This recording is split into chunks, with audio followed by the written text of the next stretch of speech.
Welcome to Sports Skope, the most influential sports talk show in the nation.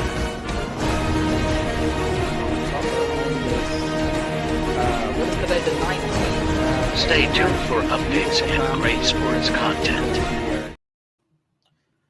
Hello, everybody. Welcome to Sports Skope. I'm your host, Robert Butler. I got a great show on tonight on this 19th day of September. 30 minutes past the hour. Got Jeremy Baldrick coming back to the program. Jeremy Baldrick will be back on the program. Going to talk about the Detroit Lions and the start they got off to. Let one get away from them Sunday, but they knocked off the Super Bowl champs. A little banged up, but they still seem to be in early control of the NFC North, in my opinion. Also want to talk about last night's game. Good scope, bad scope. I've got some thoughts on the Nick Chubb thing. That was a really bad incident there, injury. And I'll touch a little bit on the Deion Sanders stuff and more. But first, let's go ahead and take our first and only break. And I'll be back here in 49 seconds here on Sports Skope. Hello, Sports Skope followers. The program has seen tremendous growth since going 5 days a week. I just wanted to thank everybody for your cash contributions and sharing the program with friends and families. Just a reminder, if you want to contribute to the program, go to the Cash App, the cash sign, and Sports Skope. There are other ways to contribute to the program listed at the bottom of the screen. If you want to advertise on the program, go to sports, that is sports with an S, another S, Skope, Skope, at gmail.com, just like it's listed at the bottom of the screen. Thank you and enjoy the program.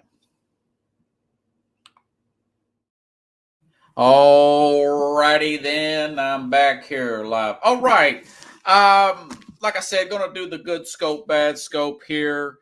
Talk about last night's game. And again, we'll have Jeremy Baldrick on here in just about 30 minutes past the hour. Okay. All right. Starting off with the beginning of the game. I mean, Nick Chubb's injury was so gruesome. ESPN, ABC did not show it. And kudos to them for not showing this horrific knee injury. I made some notes. It looked like the Joe Theismann injury. Obviously, you could find it. Wasn't really looking for it, but, one of those things, if you see it, you're going to look. It's obviously, you can find it on the internet. I saw it on the internet. Looked like the 80s. Joe Theismann getting hit by Lawrence Taylor on Monday Night Football type of injury. And I'll tell you what, I always just like to be real frank with the audience here. I'm thinking, it's 2023. We're so wise on everything in society. And I understand why people wonder why we still play football, to be honest with you. This is from a guy who's made tremendous sacrifices just to talk about this great game. And, it's something out of the medieval times, if you really think about people running into each other, permanent injuries, breaking bones. You think in life there's just got to be a better way for entertainment here. Looking at this type of injury, I understand that people were saying that Mika Fitzpatrick, I don't think he's a dirty player. I think it was a wham bam play. He was throwing his body to take Chubb out low, take him out underneath, and flip him over there. So I thought about this. I put it out on the X app last night. I don't even know why we even do this now. I mean, we got to be more smart on this as human beings. And then I woke up this morning and I thought about the fact that people that grew up like myself, lower middle class to poor in America, and I understand a lot of us have hit the lottery just by being born here, but not everybody can be Mark Zuckerberg. Not everybody is got the money to start a business.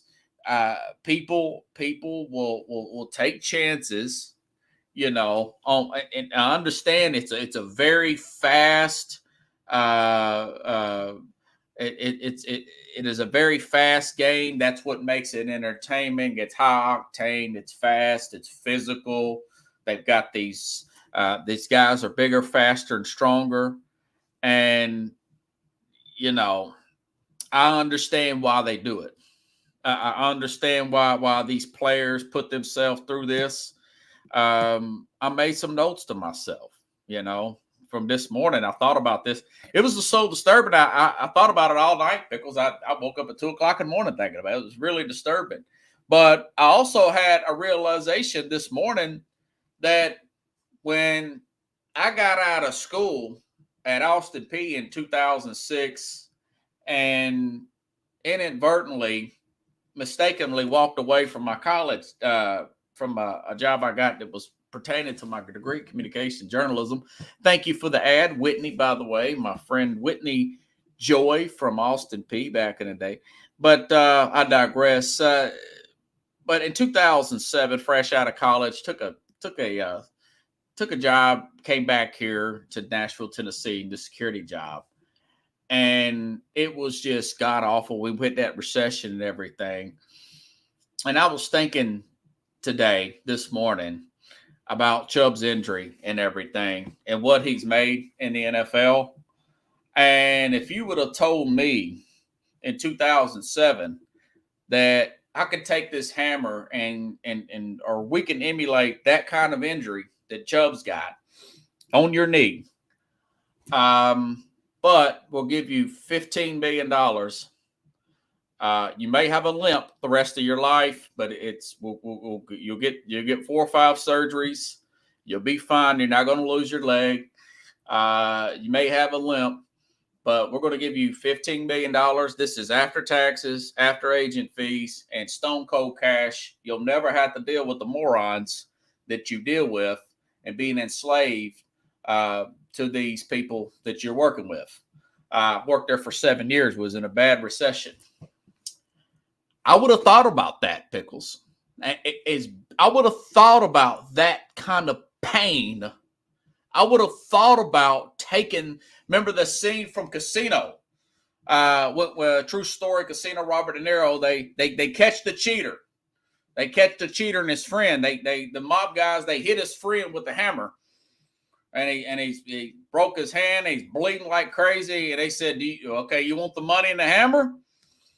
Or do you want to get out of here? And like I said, I want to get out of here. And Robert De Niro said, well, don't come back, okay?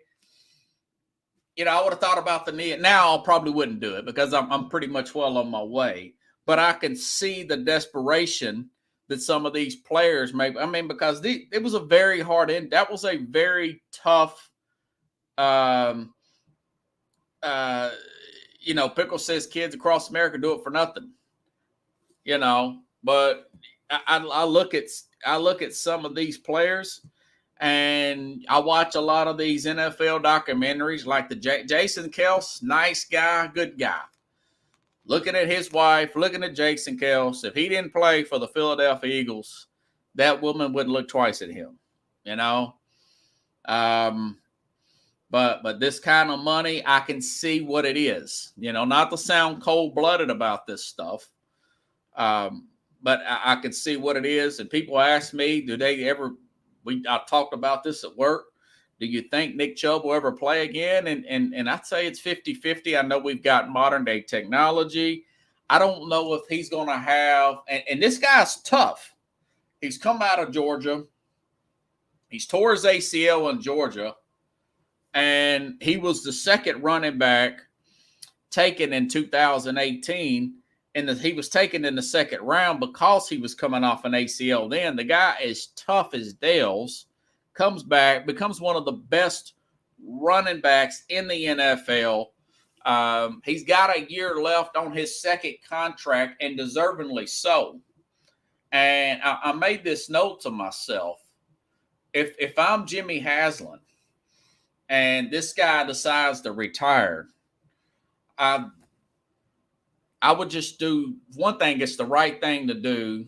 For another thing, it is it's a good PR move because this gruesome injury happened on Monday Night Football.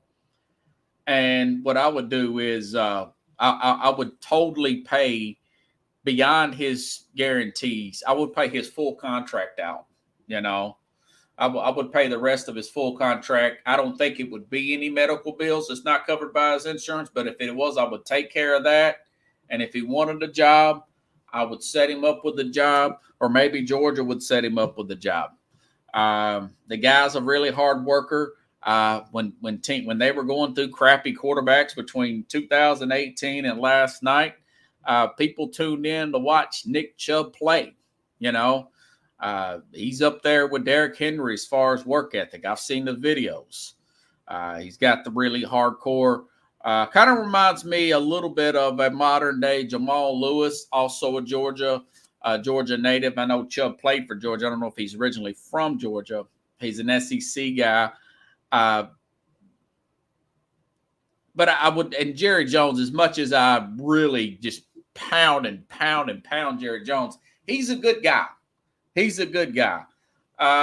Jerry Jones is known to come out and help players again. He even players that are not star players. He's known to come out and take care of unforeseen Dr. Bill circumstances.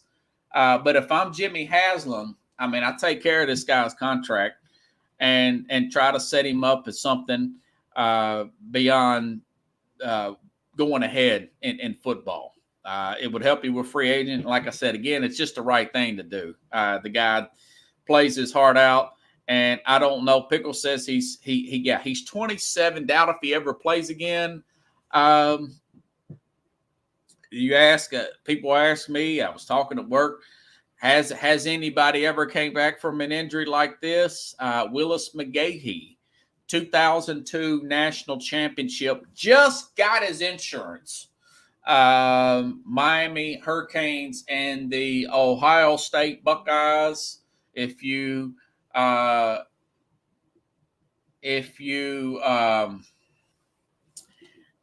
recall, player for Ohio State, don't recall the player's name. Very gruesome injury against Willis McGahee. Played many years in the NFL. McGahee did. And had a good career. Now we're talking 21 versus 27 for the Nick Chubb thing.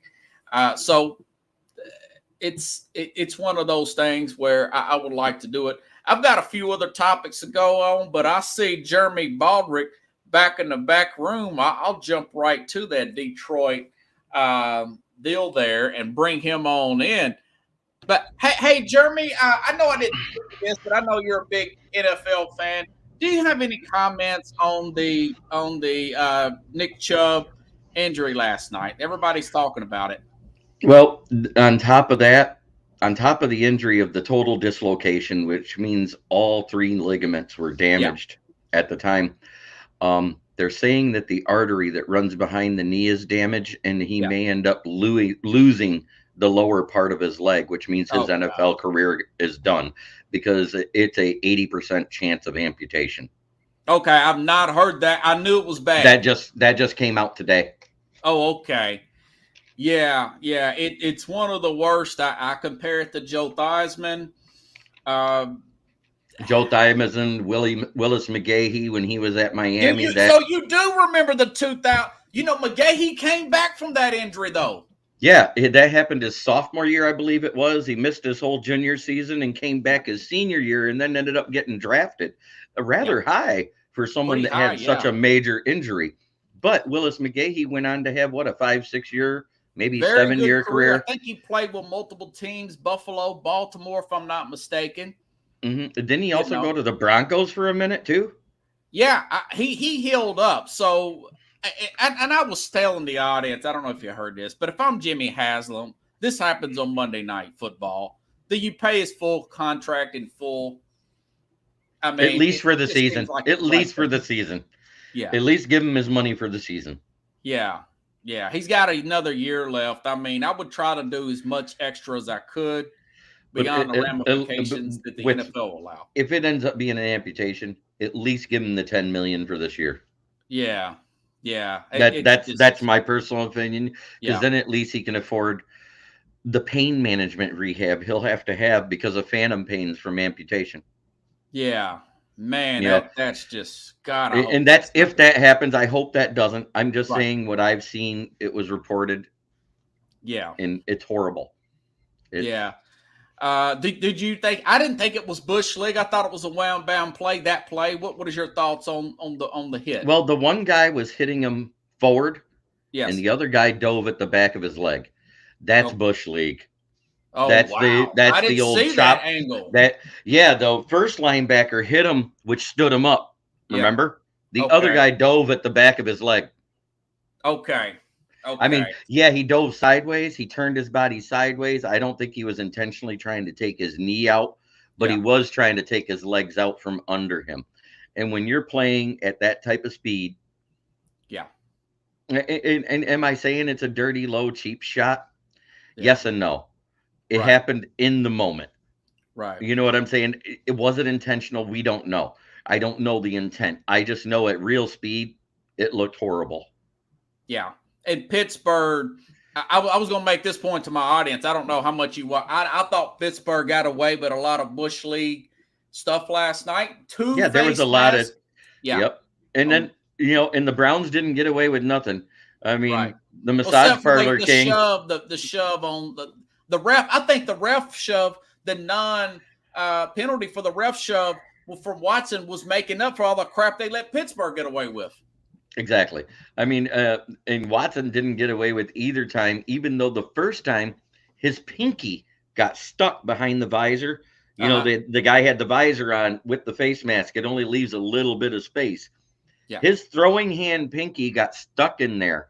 And the only way to get it out is get it to the right angle where you can pull it out. Yeah. So he kind of had to whip that guy's helmet around. But your pinky shouldn't get in there unless you're grabbing the face mask. Pittsburgh that's my thing. They were embarrassed by that 49er game, wouldn't they?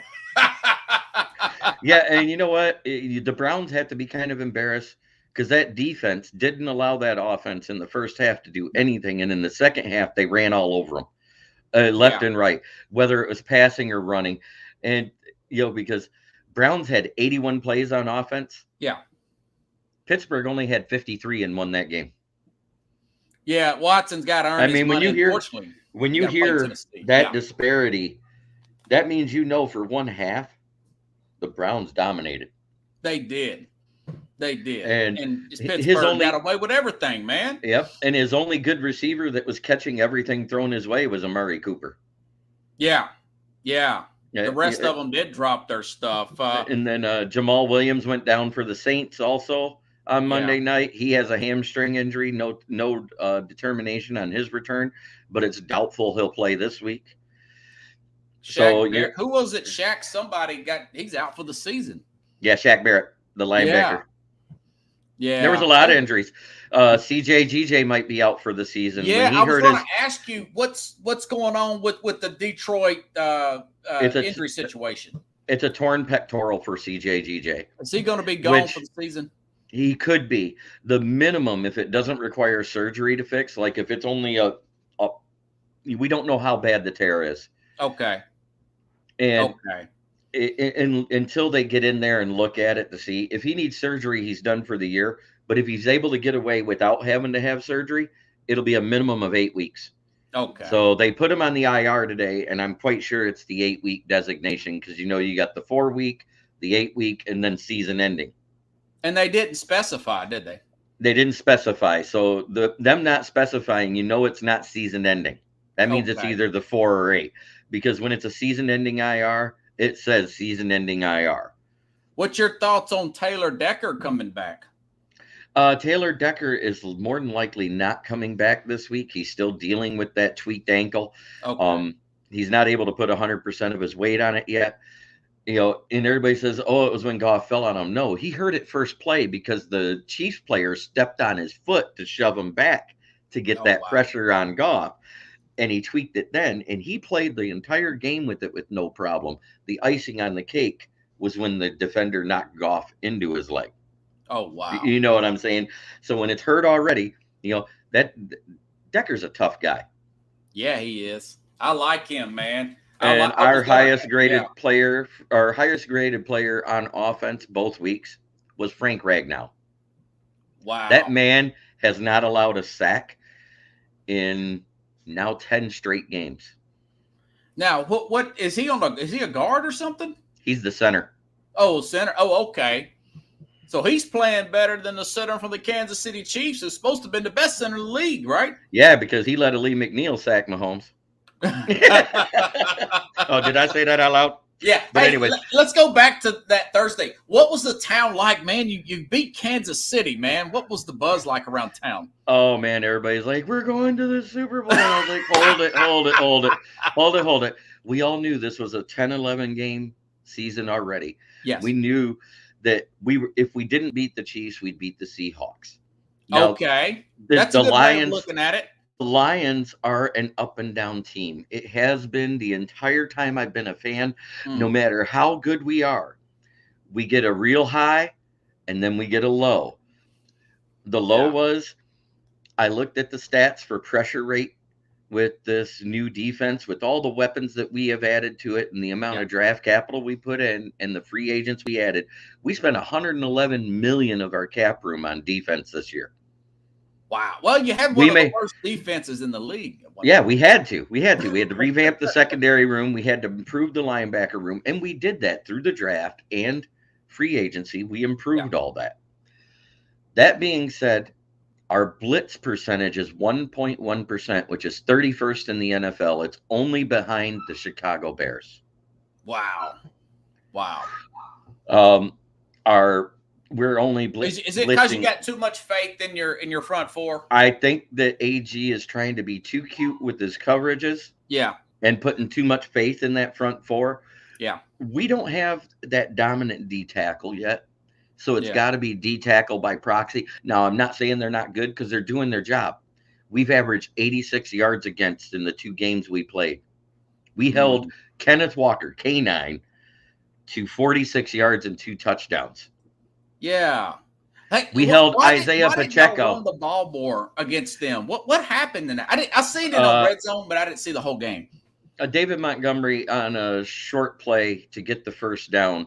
I think it was like a 3rd and 6. Yeah. He caught a swing pass on the outside. He started to run. A guy hit shoulder pad square in his thigh. He still managed to fight and get the extra 4 yards to beat it by 2 yards. Yeah. And come to find out, it's a deep thigh bone bruise, which basically feels like a broken leg. Man. So he's out for 2 to 4 weeks. What about Gibbs? What happened to Gibbs? Gibbs tweaked his ankle. He'll be fine. He's going to be back out. God. We activated Bam McKnight. Okay. We brought him up to the active 53, which tells me they're going to keep Montgomery out at least 4 games then. And that's just to make sure it heals, because you got to be able to plant, turn, and everything and not have pain to be able to be a running back in the NFL. Because if you're having pain, they don't want you out there. So that's really the reason. Do you think that's the reason why you lost, those injuries to those backs? Nope. It was a combination between bad coaching calls. Okay.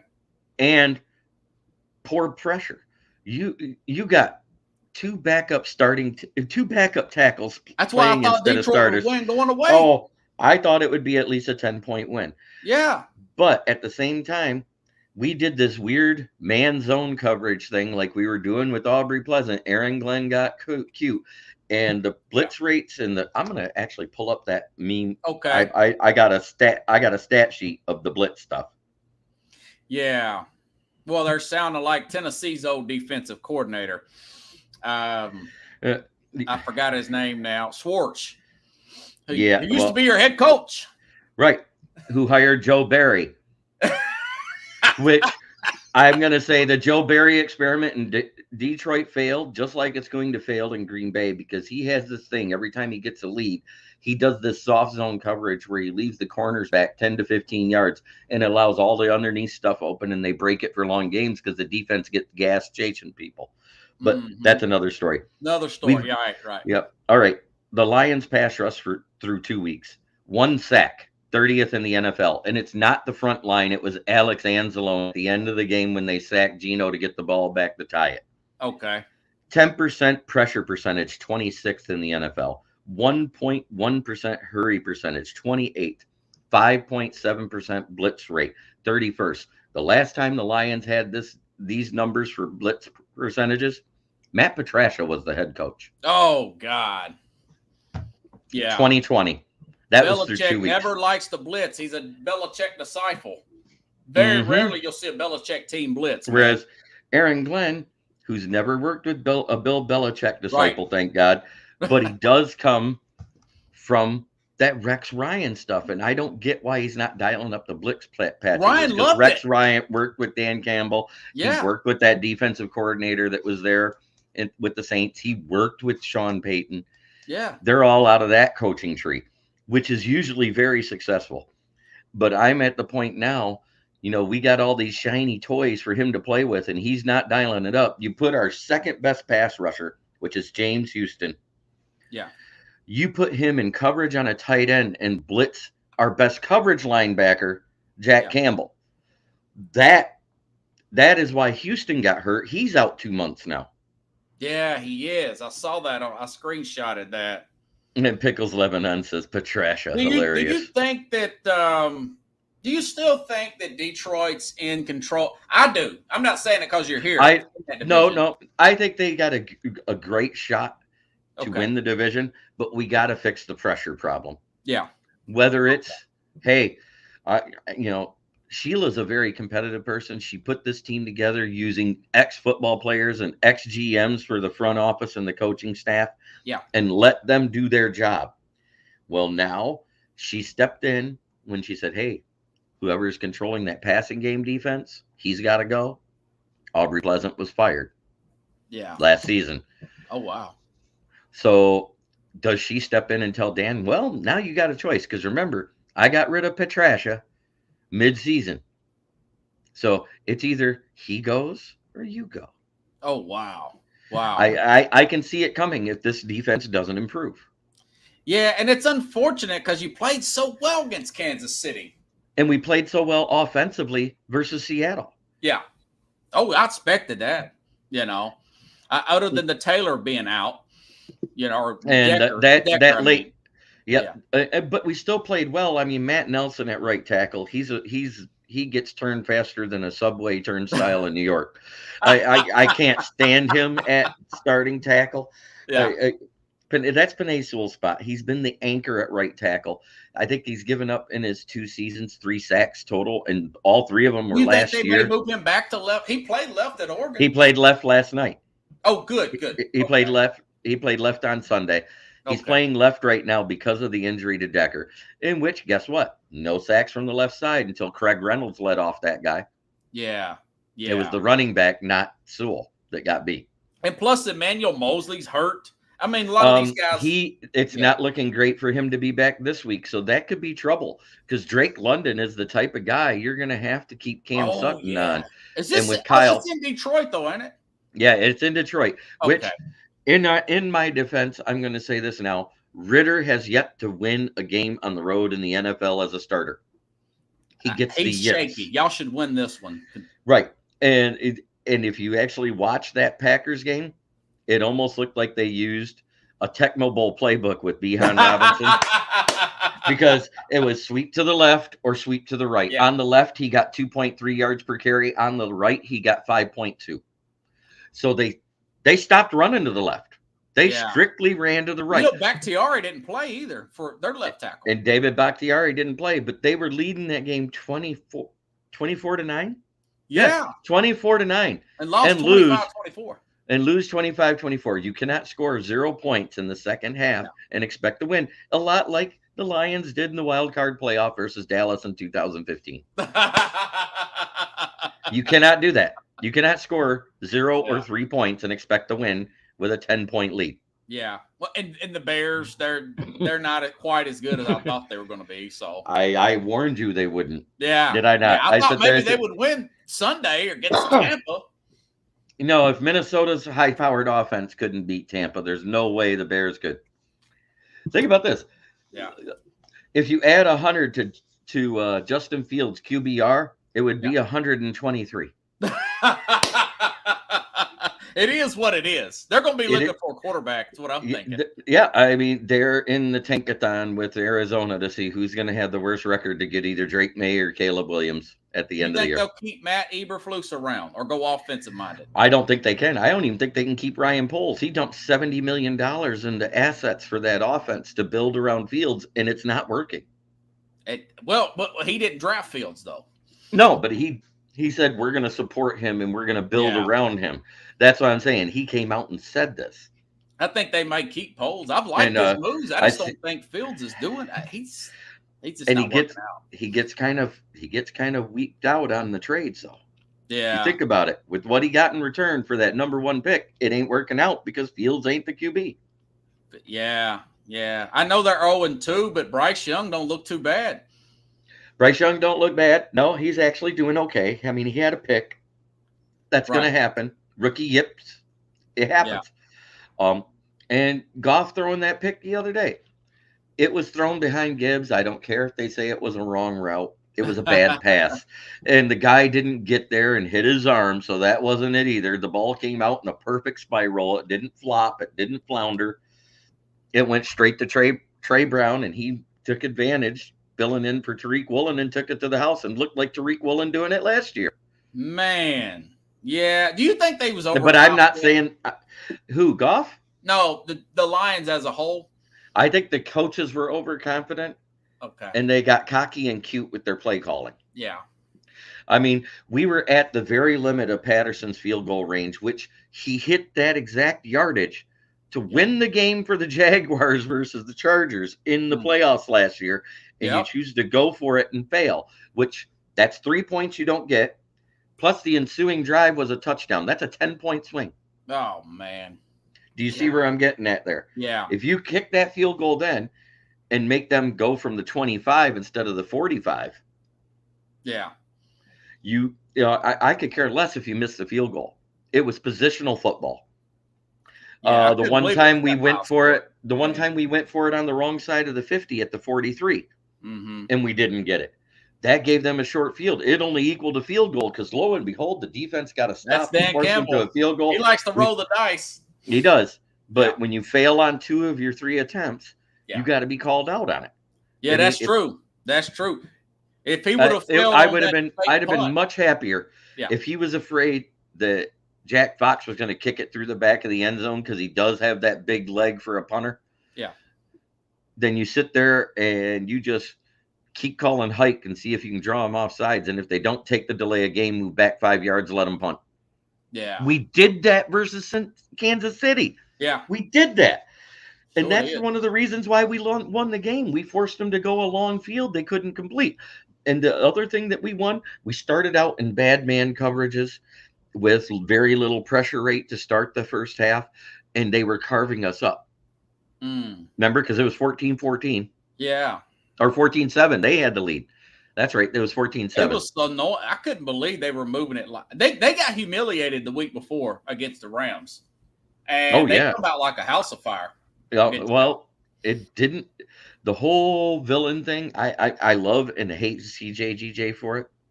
Yeah. Because as much as it fired up our team, it fired up their team too. That's CJ. That's him. He did that at Philadelphia. I remember in 2018 when he had them wear the green bags. And yes, you're right. Dan Campbell reminds me exactly of the dude. That's one of my favorite movies, man. I love it. It is. That one and Draft Day. I love those movies. I just seen Draft Day for the first time over the summer. I like that. I just found it at a yard sale for 50 cents on Blu-ray. So I picked it up because I love watching that movie. I watch it over and over every year. It was way better than the critics. They killed it, but I thought it was pretty good, And Pickles Lebanon, you're actually right. Jim Schwartz was a head coach then. His DCs allowed a ton of yards between the 20s, but they always cracked down in the red zone. Yeah. Yeah. I know he used to coach for the Titans. And now he said, they said this last night, he's wanting to use more pressure package, and he did that. He had a good game last night. Well, he's a DC of the Browns now.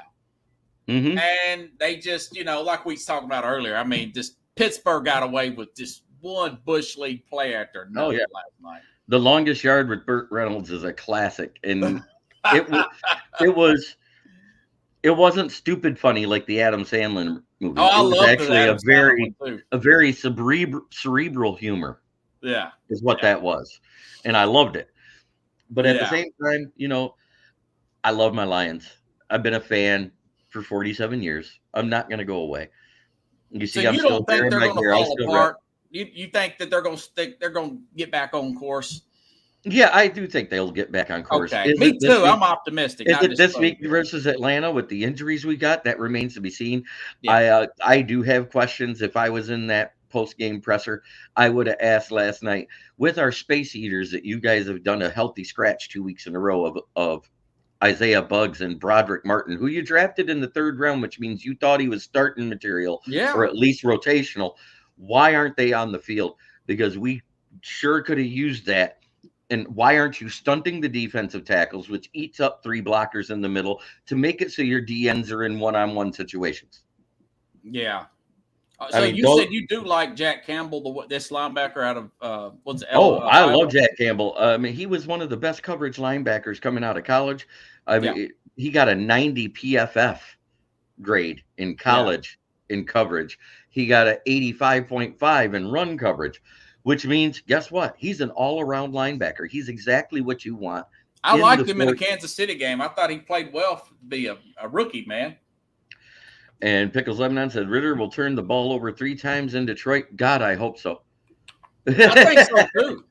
I think it's 2. They're winning despite Ritter in Atlanta because their defense played well, and they got a lot of, Robertson's playing well, the running back. The rookie. And everybody says, you got to watch out for Kyle Pitts. I said, why? He's not a red zone threat. He must be related to Julio Jones because he has the same allergy. He can't get in the end zone. He was a high draft pick, man. Now, London may have a pretty good day. Like you said, Drake London, but it's Ritter, London, man. But here's the thing. If you actually look at the numbers, Cam Sutton gave up 2 receptions on 8 targets yesterday. Okay. Jerry Jacobs, on the other hand, if they threw it to anybody that was around him, it was 10 to 20 yards every time. Okay. I'll keep that in mind when I do my next daily fantasy. Yeah. I mean, if Kyle Pitts can catch. He just can't catch in the red zone because he breaks out in hives and his hands swell up like balloons and it bounces off of him. Yeah. I followed him in Florida, man. He just, and he wasn't a touchdown guy at Florida either, really. If you look at it, he got a crap ton of yards, a crap ton of yards, a lot of first downs, but he didn't get a lot of touchdowns. I think his best year, he had 5 at Florida. Well, they had some issues at the QB, but boy, he could run that 40, and he's a big play guy. He had some big plays with Matt Ryan, but he was on the back. He's a wide receiver in a tight end's body. That is true. I've said that. He's not and he's a good contested catch guy, but he's not a throwback red zone guy. He's no Tony Gonzalez. He's no Antonio Gates. But between the 20s, he's exactly like Tony Gonzalez and Antonio Gates. It's after he gets in that red zone, he disappears. He's no Gronk or he's no Travis Kelce. No, and I will say in that first half, if you were actually watching the Kansas City-Detroit game, because it was the only game on, Noah Gray was making plays that first half, exactly like Kelce. Yeah. They didn't miss a beat that first half. The adjustment was, hey, they're seeing what we're doing. They're picking us apart in man. We're going to run a zone and just blitz 4 or 5 and see what happens. The pressure, James Houston was 5 for 5 on pressure rate, 100%. Aiden having a great game. That Jawan Taylor, man, he was lining up. He was really getting away with a lot. That's why Dan Campbell never approached the officials. He caught on to it. And at the halftime, he said, guess what? Let them do it.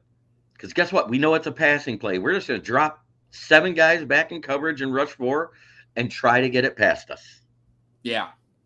And I said, coming out, this drive right here, by 3rd down, we have to get an interception for this drive to be what kills Brian Kansas City. Branch, rookie out of Alabama. And Kadarius Stonehands Jabroni Tony.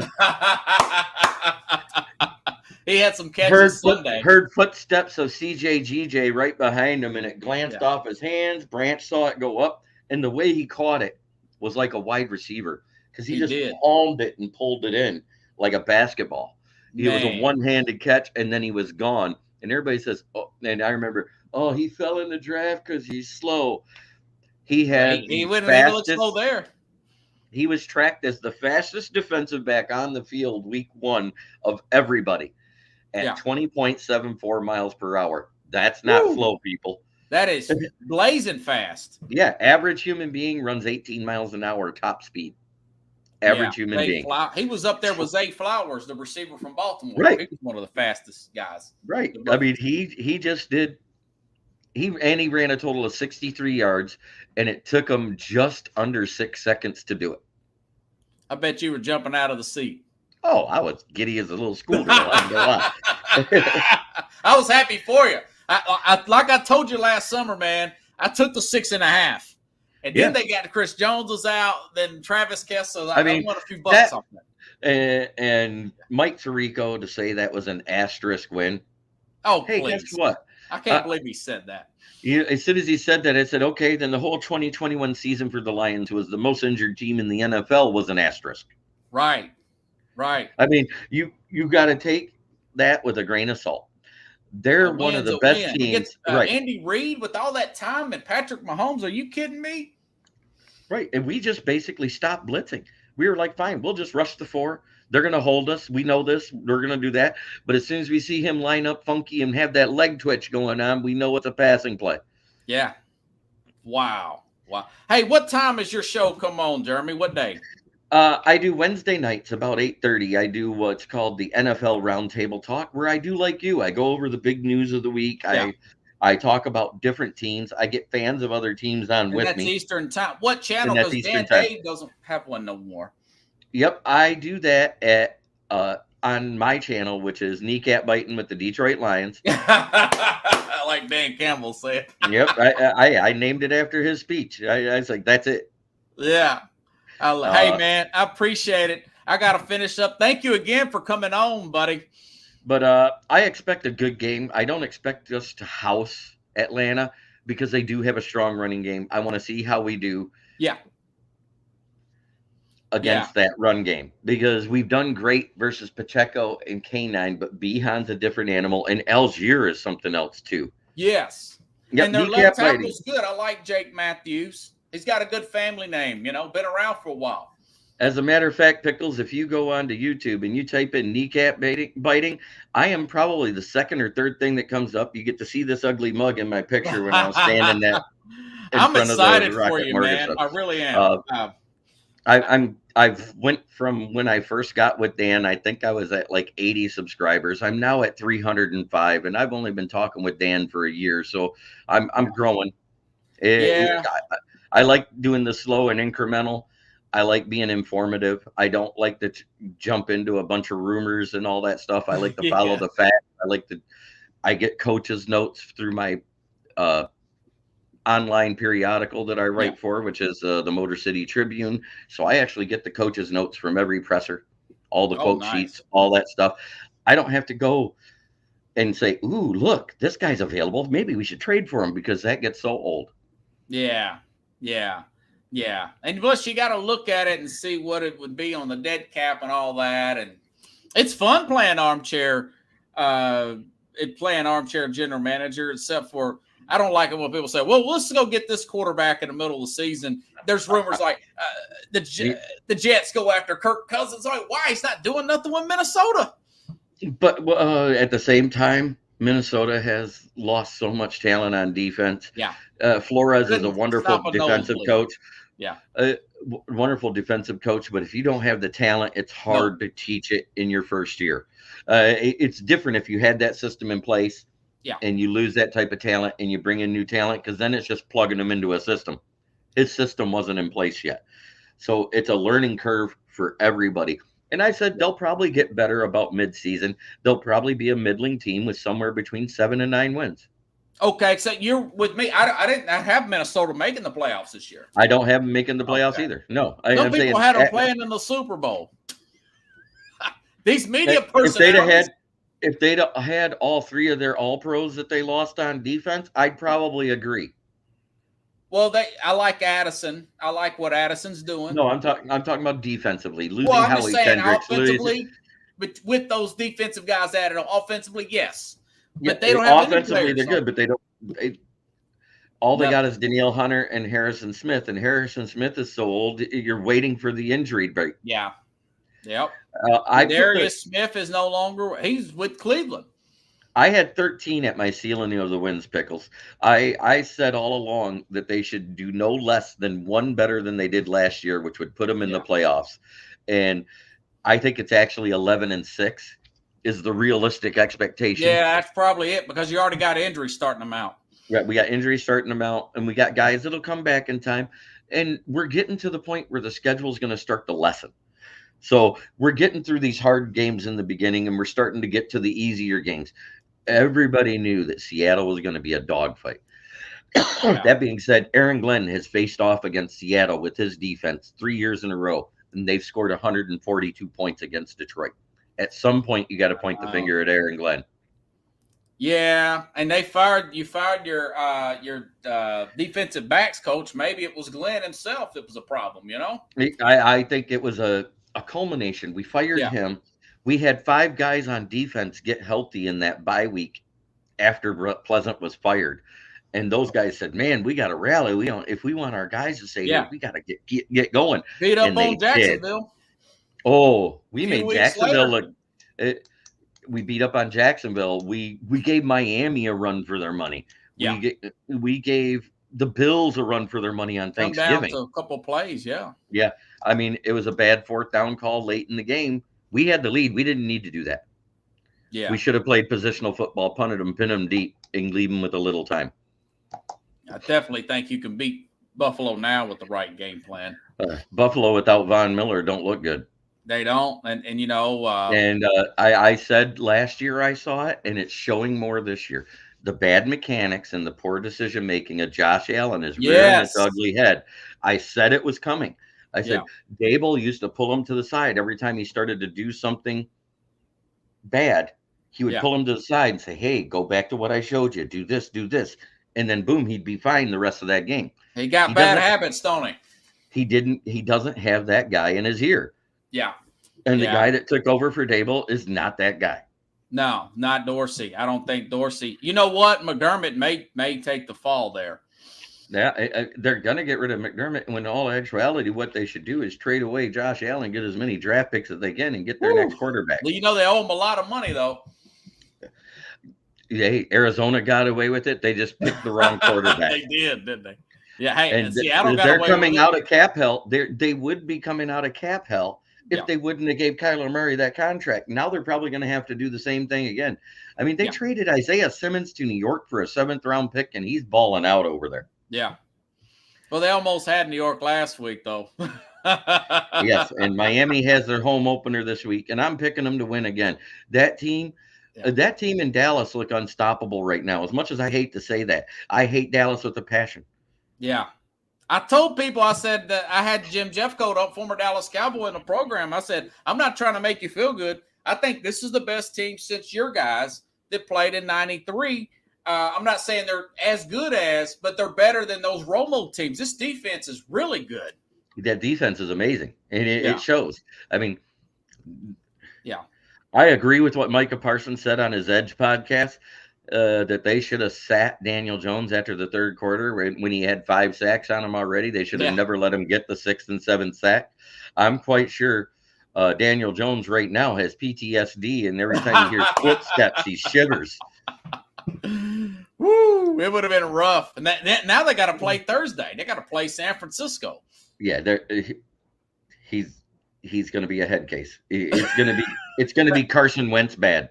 Oh God! Because he wasn't much better than Carson Wentz when he was bad either. So are you going to take that -10?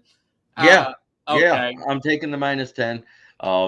Detroit's right now, I think, at 3.5. Okay. The line hasn't moved yet. I bet you the line moves because of the injuries. It's going to go down and give Atlanta a false sense of security. Yeah, I would think so. With the injuries that are there. Yeah, Decker's not James Houston. Decker's not playing. Monty's not playing. Mosley's not playing. Houston's not playing. CJGJ's not playing. That's a lot to They're going to overcome. be able to throw on But you a little bit. this will be a testament to our depth and who they call up. The guy I want to see come up out of the practice squad, not to the active, because you have to activate 2 practice squad guys every week. I want to see Trevor Nowaski out of Saginaw Valley State. The kid runs a 4.5 40. I remember you telling me about him earlier. 6'4", 243 pounds. He's Jack Campbell and faster. Wow. Are you surprised by all these rookies contributing like this? No. It's I exactly knew they what would. you expected. It's exactly what I expected. I want more usage out of Gibbs, and by proxy, we should see that this week. Yeah. We should see that this week. So Gibbs will be back, you think? Yeah, it was just a tweak. It wasn't a strain. It's like a stinger to the side bone of the ankle. You know what I'm saying? Not a sprain, but they had to put not a strain. Yeah, and I think he'll be back. The guy, I want to see him line up more at wide receiver. I want to see more of that because Bam McKnight, one thing you can say, in his few snaps he had one of the highest broken tackle rates in the NFL when he ran for the Jets while Breece Hall was hurt. I want to see him in more than Reynolds because we saw Reynolds last week and it wasn't good. Well, had a good week 1, though.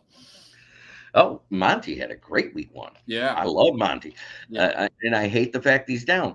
But Bam McKnight can probably fill that role in the interim for 2 or 3 weeks. Yeah. Nice. That's what I'm thinking. Yeah.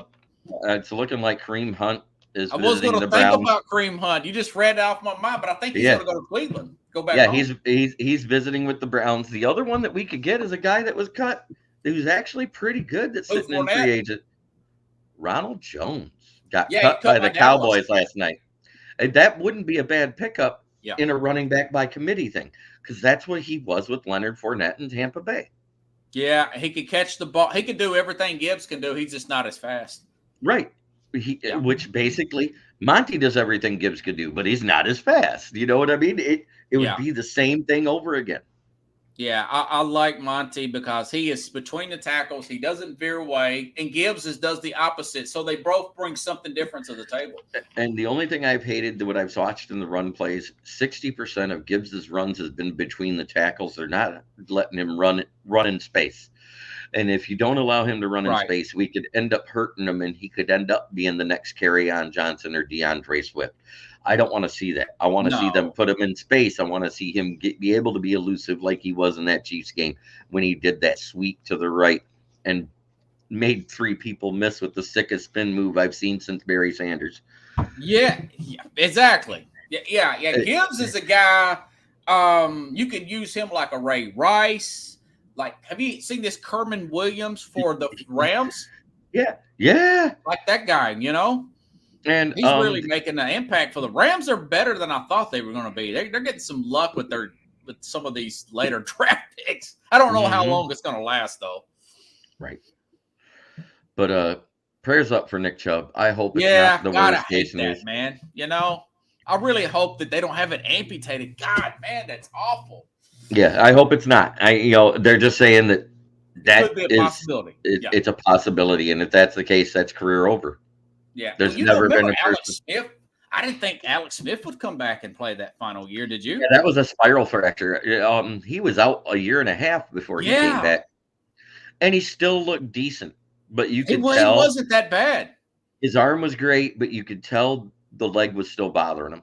You could tell that last year. There was a little paranoia there, wasn't it? Yeah, every time somebody would come around the end for you, oh shit.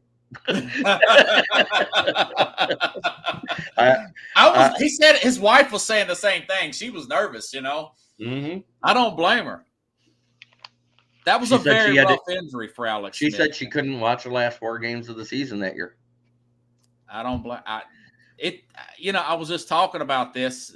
It's almost medieval playing football, man. I love it, but some of these injuries, Jeremy. Some of them are self-inflicted by the way people play. That's all I got to say. When you're got somebody that runs at 20 to 30 miles an hour and somebody else that runs and hits you at 20 to 30 miles an hour, that is no different than a head-on collision at 25 miles per hour. which means the impact is like hitting a brick wall at 100. Jamal Lewis calls it reckless abandonment. Yes. I mean, we had a guy in Detroit back in those days with Schwartz and Caldwell that played that way. His name was Louis Delmas. Okay. He even hit people that hard in practice. He didn't care if he hurt his own teammates. He wanted to take people's heads off. I loved watching him play. So different directions. It's hard to watch, man. I'll tell you. It's even that Dak Prescott. Remember when they turned his foot sideways, and I was like, oh yeah, and ripped out everything in his knee. Yeah, I remember. Yeah, this is, it's a gladiator sport though, and people, they want a chance. Not everybody. I was saying before you got on, not everybody could be Mark Zuckerberg or learn how to coach. Some of these, regular glass people like me and yourself, we will, take a chance on some gladiator sports and make big money. I was trying to be a baseball player back when I was younger, but that didn't work out because I severed my Achilles tendon. Oh, so when I saw that Rodgers, injury, right? Yeah. When I saw Rodgers go down, I saw that calf do that bubble thing as he fell. Yeah. I knew what it was immediately because that's what my calf did the same thing. A buddy of mine that was there because we were riding bikes together when it happened. Oh man. He said, "Oh man, that reminds me of Jeremy. He just ruptured his Achilles before they ever took him to the cart." That's how crazy that is. Yeah. Do you think Joe Burrow, not to get too far, but do you think Joe Burrow probably should sit for a little bit because it looks like his calf is really bothering him? Yeah, it looks like it's bothering him because that's his plant foot when he's throwing. And you could see he doesn't have as much zip behind the ball, which is equal to the plethora of interceptions he's had the first 2 weeks. Yeah. But if we remember right, he didn't play all preseason last year, and he kind of did the same thing through the first 3 or 4 weeks. Right. He was an interception turnover machine. He wasn't completing a lot of passes. He had his appendix taken out in training camp last year. Yep. You think he'll be okay? I think he'll be fine come week 5, 6, as always. Pickle says they're masking it. I think they've been hiding it a little bit too, man. Oh, yeah. They're hiding it. I'm quite sure he's taking a cortisone shot every morning before the game. Yeah. Hey, and he's getting a little dead leg. Ruptured that Achilles, though, man. Yep. The calf attaches to the Achilles. It attaches to the ACL, PCL, and MCL. You got all that stuff that connects to your calf muscles. They're afraid to play that backup. I think it's Browning or somebody. I don't even know who this guy is, But it looks like Kareem Hunt's going to be a Brown again.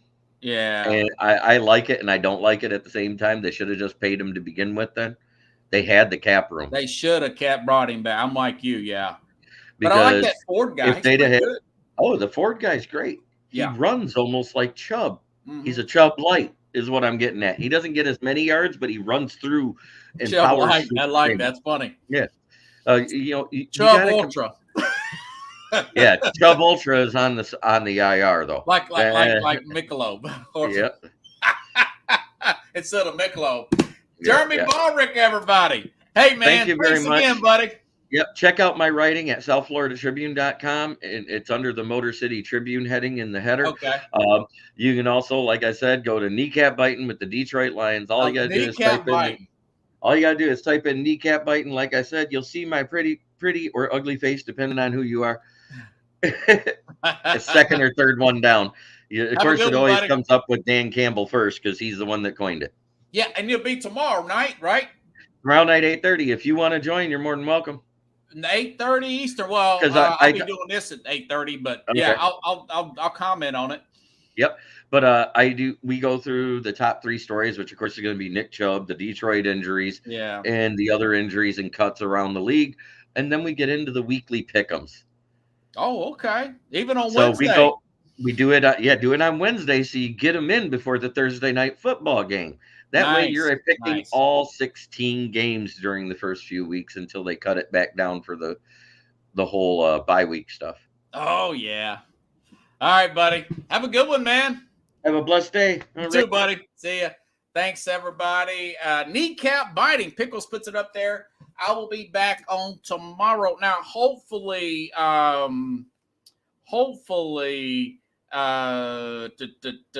Keith Engel will be on, but if Keith can't make it, I've got a bunch of stuff to talk about. I will see you guys tomorrow, same time, same place, here on Sports Skope.